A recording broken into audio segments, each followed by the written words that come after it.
Speed, velocity, acceleration. Good morning students, we have studied the first chapter till the topic distance and displacement.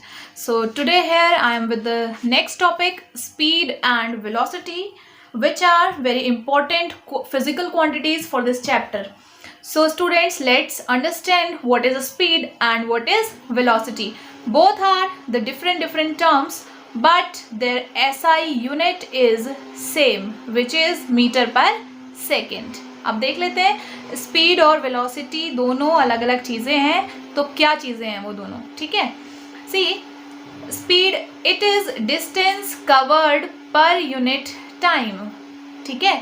पर unit time में कितनी distance cover हुई, या आप कह सकते हो एक सेकेंड में कितनी डिस्टेंस कवर हो रही है। कोई भी ऑब्जेक्ट अगर डिस्टेंस कवर कर रहा है तो एक सेकेंड में कितनी डिस्टेंस कवर कर रहा है, ठीक है। इसी तरीके से वेलोसिटी को अगर हम कहते हैं so it is displacement covered per unit time. पर यूनिट टाइम में कितना डिस्प्लेसमेंट कवर हुआ, या 1 सेकेंड में कितना डिस्प्लेसमेंट कवर किया है उस ऑब्जेक्ट ने, ठीक है। अब जब कभी भी एक चीज ध्यान रखिएगा, पर यूनिट टाइम आता है तो जब भी हम उसका मैथमेटिकल एक्सप्रेशन लिखते हैं तो अपॉन में टाइम आ जाता है, पर यूनिट टाइम, ठीक है। मतलब अपॉन में टाइम क्या है, distance covered, so speed is equal to distance upon time. इसी तरीके से वेलोसिटी के लिए फॉर्मूला बन गया डिस्प्लेसमेंट अपॉन टाइम, ठीक है। अब आती है बात दोनों के एसआई यूनिट की। तो एसआई यूनिट बच्चों हम कैसे निकालते हैं, ये जो हमने इनका मैथमेटिकल एक्सप्रेशन लिखा speed is equal to distance upon time में, इसमें जो जो क्वांटिटीज थी उनकी यूनिट हम लिख देंगे। जैसे डिस्टेंस की यूनिट हमें मालूम है क्या होती है, मीटर, और टाइम की यूनिट हमें मालूम है क्या होती है, सेकेंड। तो स्पीड की यूनिट बन गई मीटर पर सेकेंड। ये जो भी चीजें अपॉन में आती हैं उसे हम पर बोल देते हैं, ठीक है, मीटर पर सेकेंड। एक तरीके से और लिखी हुई मिलेगी ये यूनिट आपको बुक्स में, मीटर पर सेकेंड इस तरीके से लिखा होगा m सेकेंड -1 या सेकेंड इनवर्स, ठीक है। मतलब अपॉन में है सेकेंड, सेकेंड जब ऊपर आया मल्टीप्लाई में तो इधर पावर -1 हो गई। तो मीटर पर सेकेंड हम ऐसे भी लिखते हैं और ऐसे भी लिखते हैं, आपको दोनों चीजें ध्यान में रखनी है, क्योंकि बुक में कई जगह ये वाला यूनिट यूज होता है और कई जगह पर ऐसे भी लिखा होता है, ठीक है। इसी तरीके से वेलोसिटी की यूनिट हम निकालेंगे, तो वेलोसिटी का फॉर्मूला देख लीजिए, velocity is equal to displacement upon time. और डिस्प्लेसमेंट की यूनिट हम डिस्कस कर चुके हैं क्या होती है, मीटर होती है, टाइम की unit second, so its SI unit is again metre per second. तो वेलोसिटी की एसआई यूनिट भी क्या होगी, मीटर पर सेकेंड, ठीक है। अब अगली चीज, स्पीड कैसी क्वांटिटी है, स्केलर क्वांटिटी है या वेक्टर क्वांटिटी है। स्केलर और वेक्टर क्वांटिटी के बारे में हम प्रीवियस वीडियो में डिस्कस कर चुके हैं, that what are scalar quantities and what are vector quantities, ठीक है। तो स्पीड कैसी क्वांटिटी है, स्केलर क्वांटिटी, क्योंकि स्पीड के फॉर्मूले में आप देखो दोनों जो क्वांटिटीज है, डिस्टेंस भी स्केलर है और टाइम भी स्केलर है, तो इसने रिजल्ट क्या दिया, स्केलर, ठीक है। जबकि वेलोसिटी कैसी क्वांटिटी है, वेक्टर। इसके फॉर्मूले में देखिए डिस्प्लेसमेंट कैसी क्वांटिटी है, वेक्टर क्वांटिटी, टाइम कैसी क्वांटिटी है, स्केलर क्वांटिटी। सो वेक्टर और स्केलर में जब हम कोई ऑपरेशन कराते हैं तो हमें जो रिजल्ट मिलता है वो वेक्टर मिलता है, ठीक है। तो ये कैसी क्वांटिटी हो गई, वेक्टर क्वांटिटी। तो यहाँ तक हमने पढ़ लिया स्पीड एंड वेलोसिटी, और ये 4 पॉइंट्स इन दोनों में डिफरेंस है, ये वाली तो सिमिलैरिटी हो गई। थर्ड पॉइंट जो है ये इन दोनों में सिमिलैरिटी है, ये 3 पॉइंट्स इसमें डिफरेंसेस हो गए। तो कई बार क्वेश्चन आता है what is the difference between speed and velocity, तो आप इन तीनों डिफरेंसेस को मेंशन वहां पर कर सकते हो, ठीक है। अब नेक्स्ट जो टर्म आता है that is average speed. Speed तो हमें पता चल गया, लेकिन एवरेज स्पीड क्या होती है। तो एवरेज स्पीड का फॉर्मूला है स्टूडेंट्स, ये आपको याद करना है, total distance covered upon total time taken. Total कितना डिस्टेंस कवर किया किसी भी ऑब्जेक्ट ने, और टोटल उसने कितना टाइम लिया वो डिस्टेंस कवर करने के लिए, ठीक है। तो ऊपर हम सारे डिस्टेंसेस को सम कर देंगे टोटल निकालने के लिए, और नीचे टाइम को सम कर देना है हमने, ठीक है। अब मान लेते हैं, आपको एग्जाम्पल से समझाती हूँ, मान लीजिए t1 सेकेंड में किसी ऑब्जेक्ट ने s1 डिस्टेंस कवर की, फिर t2 सेकेंड में उसी ऑब्जेक्ट ने s2 डिस्टेंस कवर की, ठीक है। t3 सेकेंड में उसी ऑब्जेक्ट ने s3 डिस्टेंस कवर की, और अगले t4 सेकेंड में उसने s4 डिस्टेंस ट्रेवल की, ठीक है। तो जो एवरेज स्पीड आ जाएगी वो क्या होगी, टोटल डिस्टेंस कवर्ड, तो सारी डिस्टेंसेस का आपने सम कर दिया, अपॉन टोटल टाइम टेकन, सारे जो टाइम थे, टाइम इंटरवल, वो आपने सम कर दिया। अगर आपको t1 t2 से समझ नहीं आ रहा है तो मैं आपको वैसे वैल्यू के टर्म्स में भी बता देती हूँ। सपोज 2 सेकेंड में या 2 सेकेंड में कोई ऑब्जेक्ट ट्रैवल कर रहा है कितना, 2 मीटर, ठीक है। नेक्स्ट फिर 3 सेकेंड में उसने ट्रैवल किया कितना, 2 मीटर, और नेक्स्ट 2 सेकेंड में उसने ट्रैवल किया है यहाँ पर 3 मीटर, और नेक्स्ट 2 सेकेंड में उसने ट्रैवल किया है यहाँ पर 4 मीटर, ठीक है। अब आपको जब अगर एवरेज निकालना है, एवरेज स्पीड, तो हम क्या करेंगे, यहाँ पर ये जितनी भी डिस्टेंसेस हैं इन सारी डिस्टेंसेस का सम यहाँ ऊपर लिख देंगे न्यूमरेटर में, और डिनोमिनेटर में हम ये जितने भी टाइम दिया आपको 2 + 2 + 3 + 2 ये डिनोमिनेटर में लिख देंगे, उसे सॉल्व करेंगे तो आपकी एवरेज स्पीड आ जाएगी। अब एवरेज स्पीड की यूनिट क्या लिखेंगे हम, क्योंकि स्पीड है, वो एवरेज हो या नॉर्मल स्पीड हो, उसकी यूनिट सेम होगी। क्या होगी उसकी यूनिट, मीटर पर सेकेंड, ठीक है, यही यूनिट रहेगी। अब उसके बाद पढ़ लेते हैं एवरेज वेलोसिटी। एवरेज स्पीड पढ़ लिया, अब आते हैं एवरेज वेलोसिटी पर, ठीक है। एवरेज वेलोसिटी का फॉर्मूला थोड़ा सा अलग है। यहाँ पर आपने क्या करना है, न्यूमरेटर में सम ऑफ वेलोसिटीज, जितनी भी वेलोसिटीज हैं सारी वेलोसिटीज का सम कर देना है, अपॉन नंबर ऑफ वेलोसिटीज, कितनी वेलोसिटीज हैं, ठीक है। ऊपर आपने कितनी वेलोसिटीज ऐड की, सपोज आपने 3 वेलोसिटी ऐड की हैं, v1 + v2 + v3, तो अपॉन में कितना आ जाएगा, 3 आ जाएगा। तो ये है एवरेज वेलोसिटी का फॉर्मूला। मान लेते हैं t1 सेकेंड में v1 वेलोसिटी से ट्रैवल किया ऑब्जेक्ट ने, t2 सेकेंड में v2 वेलोसिटी से ऑब्जेक्ट ने ट्रैवल किया, so average velocity will be equal to v1 + v2, इन दोनों वेलोसिटी को सम कर देंगे, अपॉन 2 वेलोसिटी जोड़ रहे हो तो अपॉन में 2 आ गया, तो ये आई आपकी एवरेज वेलोसिटी, ठीक है। बुक्स में कई जगह पर एक्सप्रेशन ऐसे भी दिया है, u + v/2 करके भी दिया हुआ है एक्सप्रेशन। तो u क्या है यहाँ पर, ऑब्जेक्ट की इनिशियल वेलोसिटी, इसको आप ध्यान रखिएगा, नोटेशन सारे ध्यान रखिए।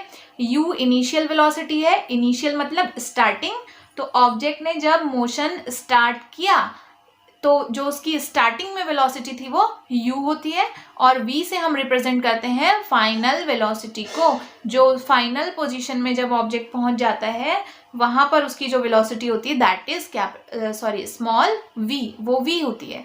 तो u इनिशियल वेलोसिटी होती है और v फाइनल होती है। तो कई बुक्स में u + v/2 करके भी आपको एक्सप्रेशन मिलेगा, ठीक है।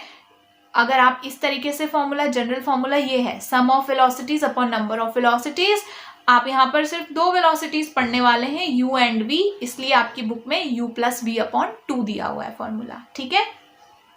अब उसके बाद आ जाते हैं मोशन पर। मोशन कितने टाइप का होता है, मोशन 2 तरीके का होता है स्टूडेंट्स। वैसे तो बहुत टाइप के मोशन हैं, जो मैंने आपको नोट्स प्रोवाइड किए हैं उन नोट्स में आपका लीनियर मोशन है, और सर्कुलर मोशन है, ऑसिलेटरी मोशन है, इस तरीके इतने सारे मोशन होते हैं। लेकिन यहाँ पर अभी हमें यूनिफॉर्म और नॉन यूनिफॉर्म मोशन के बारे में पढ़ना है। यूनिफॉर्म और नॉन यूनिफॉर्म मोशन डिपेंड करता है कि जो ऑब्जेक्ट मोशन कर रहा है उसकी स्पीड कैसी है, स्पीड पर डिपेंड करता है। अब यूनिफॉर्म मोशन कब होगा, जब स्पीड या वेलोसिटी क्या होगी, किसी भी ऑब्जेक्ट की कांस्टेंट होगी। कांस्टेंट का मतलब क्या है, चेंज नहीं होना, पूरा जब तक वो ऑब्जेक्ट मोशन में है उसकी स्पीड क्या रहेगी, सेम रहेगी, कांस्टेंट रहेगी, उसकी स्पीड या वेलोसिटी कहीं पर भी चेंज नहीं होगी। स्टार्टिंग में उसने जिस वेलोसिटी से चलना स्टार्ट किया उसी वेलोसिटी से वो लास्ट तक आके रुका, कहीं पर भी उसकी वेलोसिटी चेंज नहीं होगी। नॉन यूनिफॉर्म मोशन कब कहेंगे हम, जब स्पीड क्या होगी, variable. Variable means speed change हो रही है उसकी बार बार, ठीक है। सपोज पार्टिकल ने यहाँ से चलना स्टार्ट किया, इस पॉइंट पर वेलोसिटी कुछ और थी, इस पॉइंट पर वेलोसिटी आके कुछ और हो गई, इस पॉइंट पर कुछ और हो गई, तो मतलब बार बार स्पीड या वेलोसिटी उसकी चेंज हो रही है. So this kind of motion is known as non uniform motion. इस तरीके के मोशन को हम नॉन यूनिफॉर्म मोशन कहते हैं. अब अगर आपको डेफिनेशन लिखनी हो, ये तो आप समझ गए कि यूनिफॉर्म मोशन मतलब स्पीड कांस्टेंट रहनी चाहिए, नॉन यूनिफॉर्म मोशन मतलब स्पीड वेरिएबल चेंज होनी चाहिए. But if an object covers equal distances in equal intervals of time, equal time intervals में इक्वल डिस्टेंसेस कवर हो रही हैं. मान लीजिए कोई ऑब्जेक्ट 2 सेकेंड में उसने ट्रैवल किया 2 मीटर, ठीक है. उसके बाद नेक्स्ट 2 सेकेंड में फिर से 2 मीटर ट्रैवल किया, नेक्स्ट 2 सेकेंड में फिर से 2 मीटर ट्रैवल किया. तो देखिए टाइम इंटरवल सेम है, 2 सेकेंड 2 सेकेंड 2 सेकेंड, और यहाँ डिस्टेंस भी वो इन इंटरवल्स में इक्वल कवर कर रहा है. इसमें भी 2 मीटर, इसमें भी 2 मीटर, इसमें भी 2 मीटर. तो इस तरीके को हम कहते हैं, इस तरीके का जो मोशन होता है उसे कहते हैं हम uniform motion. Non uniform motion, if an object covers unequal distances in equal intervals of time. अगर कोई ऑब्जेक्ट अनइक्वल डिस्टेंसेस कवर कर रहा है, कब? इक्वल टाइम इंटरवल्स में. मतलब टाइम इंटरवल्स हम एग्जाम्पल के लिए फिर से यही वाले रख लेते हैं, टाइम इंटरवल सेम होने चाहिए, 2 second 2 second 2 second. But suppose पहले 2 सेकेंड में उसने 2 मीटर कवर किया, नेक्स्ट 2 सेकेंड में वो अब 3 मीटर कवर कर रहा है, ठीक है, और नेक्स्ट 2 सेकेंड में वो फिर से 2 मीटर पे आ गया. तो देख सकते हो आप लोग अनइक्वल टाइम इंटरवल हो गया इधर, सॉरी अनइक्वल डिस्टेंसेस कवर किया है इसने. तो अनइक्वल डिस्टेंसेस कवर कर रहा है, इसका मतलब ये मोशन किस तरीके का है? नॉन यूनिफॉर्म मोशन है.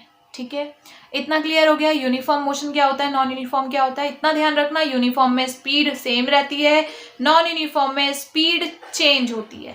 ठीक है, अब स्पीड चेंज होती है जब, तो एक नई फिजिकल क्वांटिटी आती है. वो नई फिजिकल क्वांटिटी क्या है?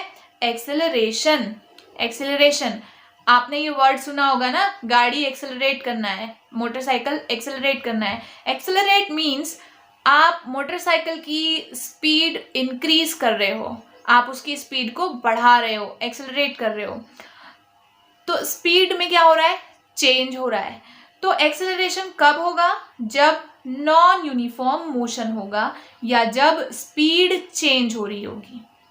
ठीक है, तो एक्सेलरेशन को हम डिफाइन कैसे करते हैं? ये तो हम समझ गए कि जब नॉन यूनिफॉर्म मोशन होगा तब एक्सेलरेशन आएगा. बट इसको हम कैसे डिफाइन करेंगे, देख लेते हैं. The rate of change of velocity. Rate of change of velocity मतलब वेलोसिटी या स्पीड चेंज तो हो रही है, बट किस रेट से हो रही है? किस रेट से हो रही है मतलब टाइम के साथ कैसे चेंज हो रही है. तो हम लिख सकते हैं acceleration is equal to change in velocity upon time taken.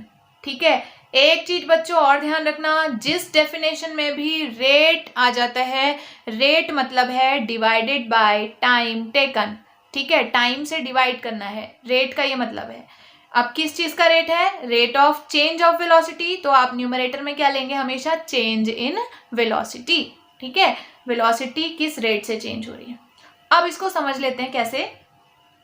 मान लेते हैं इनिशियली किसी ऑब्जेक्ट की जो वेलोसिटी थी वो u थी, मतलब स्टार्टिंग में. ठीक है, मोशन के स्टार्टिंग में उसकी इनिशियल वेलोसिटी है u. ठीक, अब टाइम t के बाद मान लीजिए उसने t टाइम लिया और उसके बाद उसकी वेलोसिटी चेंज हो गई. कितनी हो गई? वो v हो गई. ठीक है, v क्या थी यहाँ पर? Final velocity. अभी बताया था मैंने, v इज फाइनल वेलोसिटी. तो अब वेलोसिटी में चेंज हुआ कितना? वेलोसिटी में चेंज होता है हमेशा फाइनल माइनस इनिशियल. ठीक है, तो यहाँ एक्सेलरेशन का फॉर्मूला आप लिख सकते हो चेंज इन वेलोसिटी. तो फाइनल वेलोसिटी कितनी है? v. सो v minus initial velocity u upon time taken. कितने टाइम में चेंज हुई थी? t टाइम में. सो एक्सेलरेशन का आपको यहाँ से फॉर्मूला मिल गया v minus u upon t. ठीक है, अब एक्सेलरेशन कैसी क्वांटिटी है, स्केलर क्वांटिटी है या वेक्टर क्वांटिटी है, ये जानना बहुत जरूरी है। सो आप देख सकते हो इसके फॉर्मूले में ऊपर क्या आया है, यहाँ पर वेलोसिटी आई है, ठीक है। और वेलोसिटी कैसी क्वांटिटी है, अभी आपने पढ़ा था, वेलोसिटी इज वेक्टर क्वांटिटी।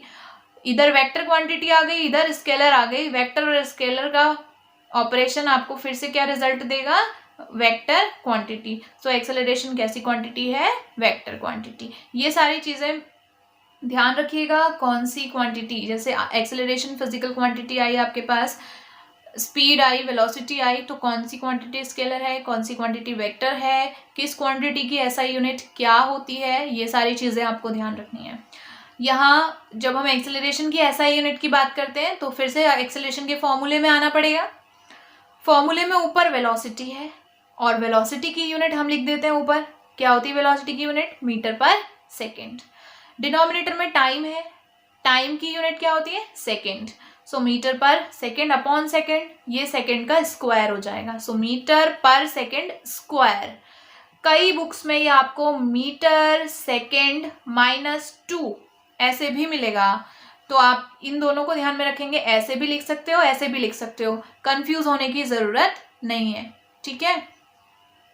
अब हम एक क्वेश्चन समझ लेते हैं, एक न्यूमेरिकल की हेल्प से समझ लेते हैं कैसे आप एक्सेलरेशन कैलकुलेट करोगे। मान लीजिए किसी क्वेश्चन में आपको दिया है इनिशियल वेलोसिटी, पार्टिकल की इनिशियल वेलोसिटी दी है आपको u कितनी, 2 मीटर पर सेकेंड, ठीक है। फाइनल वेलोसिटी दी हुई है आपको v is equal to 10 metre per second. और कितने टाइम में हुआ ये सब, time is equal to 2 second. और आपको फाइंड करना है एक्सेलरेशन, ठीक है।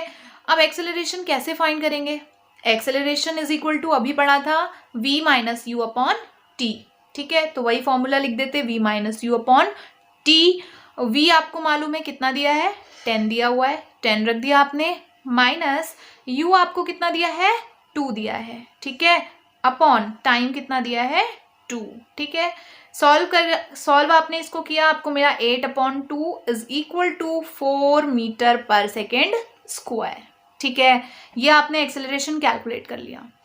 अब एक चीज नोटिस करिए, इनिशियल वेलोसिटी 2 थी और फाइनल वेलोसिटी 10 थी, मतलब जो पहले वाली वेलोसिटी थी वो कम थी और फाइनल वाली बढ़ जा रही है, मतलब यहाँ पर स्पीड क्या हो रही है, इंक्रीज हो रही है, वेलोसिटी इंक्रीज वाला केस है ये, ठीक है। अब वहीं अगर मैं वेलोसिटी कम करूं, कम करने का मतलब गाड़ी में ब्रेक लगाना, गाड़ी में अगर ब्रेक लगाऊंगी तो क्या होगा, स्पीड कम हो जाएगी। अब इस केस में मान लेते हैं इनिशियल वेलोसिटी जो है वो कितनी है, 10 मीटर पर सेकेंड, और 2 सेकेंड में आपने ब्रेक लगाया तो 2 सेकेंड में वो जो वेलोसिटी हो गई, अब वो कितनी हो गई, 2 मीटर पर सेकेंड। तो फाइनल वेलोसिटी है यहाँ पर 2 metre per second, initial velocity है 10 मीटर पर सेकेंड और टाइम है आपके पास 2 सेकेंड। तो यहाँ से एक्सेलरेशन कैलकुलेट करते हैं। Acceleration a is equal to v minus u upon t. v था आपके पास 2 माइनस u है आपके पास 10 अपॉन टाइम दिया है 2, ठीक है। आपको मालूम है जब आप 10 में से 2 माइनस करोगे 8 मिल जाएगा, बड़ा जो नंबर है उसके आगे माइनस का साइन है तो यहाँ पर भी माइनस आ गया अपॉन 2। ऑन डिवाइडिंग डिवाइड किया तो आपको मिला -4 मीटर पर सेकेंड स्क्वायर। आप ध्यान दीजिए वहां पर जो एक्सेलरेशन की वैल्यू आई थी वो पॉजिटिव वैल्यू थी, यहाँ जो आ रही है वो नेगेटिव वैल्यू आ रही है। तो अब ये नेगेटिव वैल्यू कब आएगी, ये केस ध्यान रखिएगा, जब स्पीड क्या हो रही है, डिक्रीज हो रही है। ध्यान रख लेना जहां पर भी स्पीड डिक्रीज हो रही होगी वहां पर एक्सेलरेशन की वैल्यू नेगेटिव आएगी। और इस नेगेटिव एक्सेलरेशन को कहते क्या है, negative acceleration is known as retardation.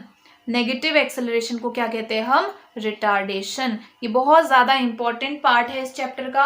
आगे जो इस चैप्टर में न्यूमेरिकल्स आएंगे उस पार्ट को या उन न्यूमेरिकल पार्ट्स को सॉल्व करने के लिए एक्सेलरेशन और रिटार्डेशन में डिफरेंस मालूम होना बहुत ज़्यादा इंपॉर्टेंट है। Okay students, so we quit here. Now in the next video we'll discuss about equations of motion. या आप equations of non uniform motion भी कह सकते हैं, ठीक है।